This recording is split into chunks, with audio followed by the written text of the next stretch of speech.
What's going on, guys? Today we're going to be going over Payday 3, the second stream with Amar and Mio.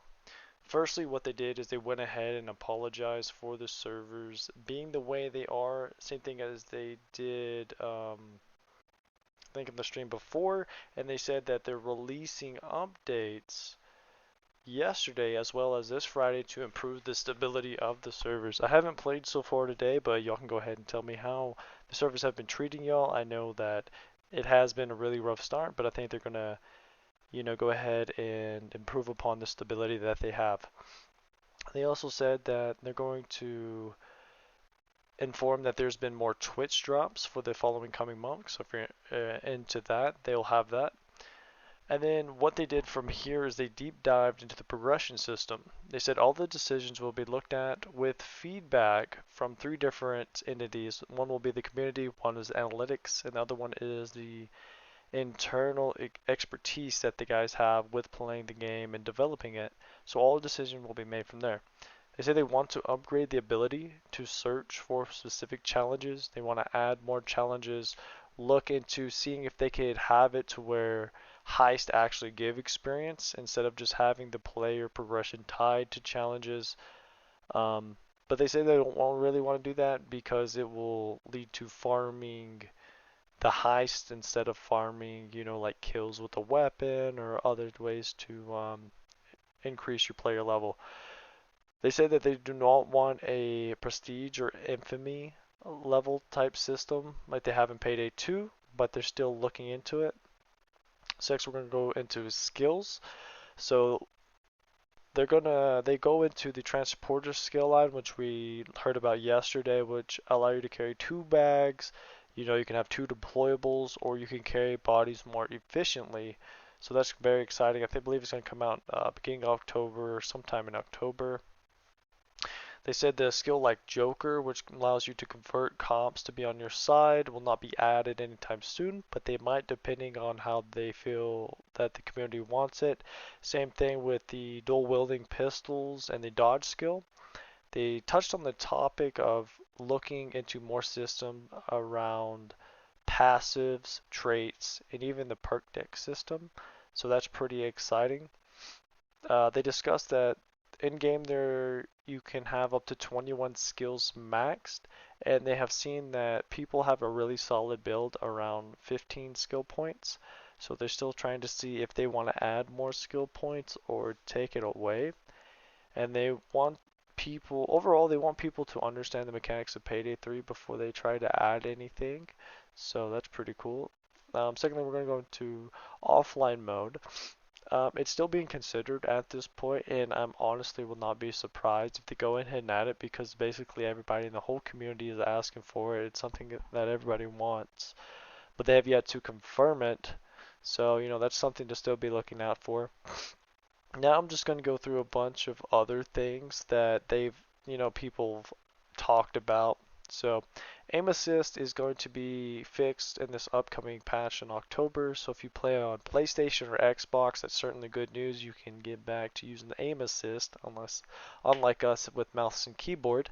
Um, they talked about the end high screen. Well, we're going to be having more stats and more like stats for like kills, other things that people want to see. And they also said that you actually do get a bonus for using stealth, which I had no idea about because it's never displayed to you, but they're going to add that as well into the end result screen to see that you have a stealth multiplier for experience. And they also said that you get special favors for heist by completing them, which I didn't even know. I know I've got some, but I didn't know where they came from. It's random, and every completion has a chance to drop. So basically, whenever you complete, let's say, Dirty Ice, you're farming that for weapon experience. You might be able to get that shoot in Road Rage, which is really good to hurry up and complete the heist. You might be able to get that favor randomly.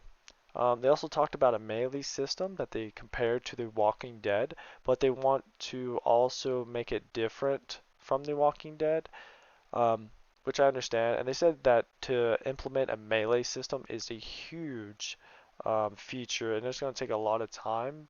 and so they want to take their time doing it. You know, that's something really cool I'd like to see. We all know like the melee from the guns are absolutely not that well.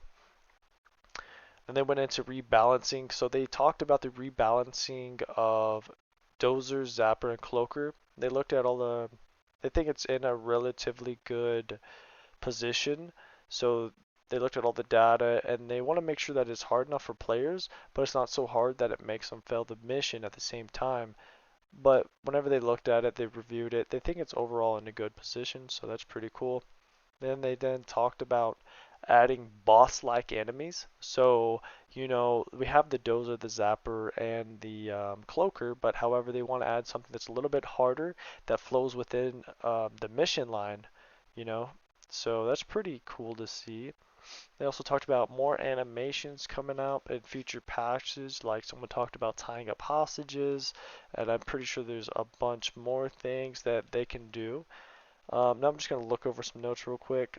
C-Stacks coming out might have more implementation of buying things. I know right now they're just used for cosmetics and a couple of weapons, so they might have more things that they're going to be used for later down the line. They talked about the bot improvement, so I know personally I like the bots. I think they're relatively good compared to Payday 2 because they can actually carry a bag and they'll follow you and help you.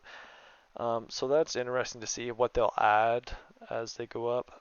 Then they then talked about the RNG. So a lot of people were complaining like the RNG is supposed to be randomized versus it being set. So whenever you start a match, you already know where everything's at. But they talked about it and they're probably like the higher difficulties like overkill make everything randomized. So if you do a run and you fail it, then the next time you do a run, it's going to be completely randomized. So I could understand that, get behind that, but having it for like normal hard or even very hard to be randomized every time, I personally wouldn't like it because, you know, more of a casual player and I kind of just want to do things, but I understand like people are more hardcore and they want to do it, you know, harder difficulties and whatever. And speaking of difficulties, it's not confirmed yet, but they're talking about making an even harder one than Overkill, which I wouldn't be surprised that they're going to come out with. They also touched upon getting a jukebox feature, which will be added a little bit later, so you can play whatever music you want to play, which I think that's pretty cool. Um, they also talked about overkill weapons. So currently there's only two overkill weapons, the grenade launcher and the sniper rifle. However, there will be a lot more added, of course, along with other primary and secondary weapons, of course. I mean, that's going to increase the longevity of the game. They talked about muting the operators when selecting the heist. It's very annoying whenever you go in and you click on matchmaking, you just constantly hear them talk in the background. They said that they're probably going to add an option in the quality of life section in order to mute that.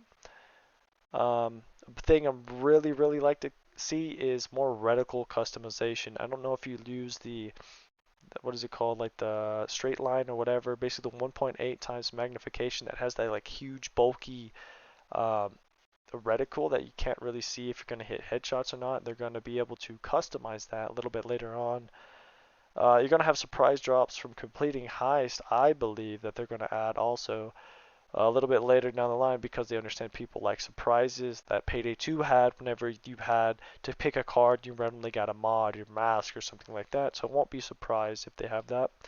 Also, they talked upon adding a vote kick feature so you can kick people out of your game. And then also going back to the challenges, they talked about that stealth challenges are really underwhelming and they want to add way more content to that and not feel like you have to go loud in order to level up and gain experience and things like that. So there's going to be a emphasis on stealth, right? Because you already have the stealth bonus, which I didn't even know was a thing, but they're going to highlight that. But you're also going to have more stealth challenges coming out shortly. We already talked about adding more stats to the end, more difficulty.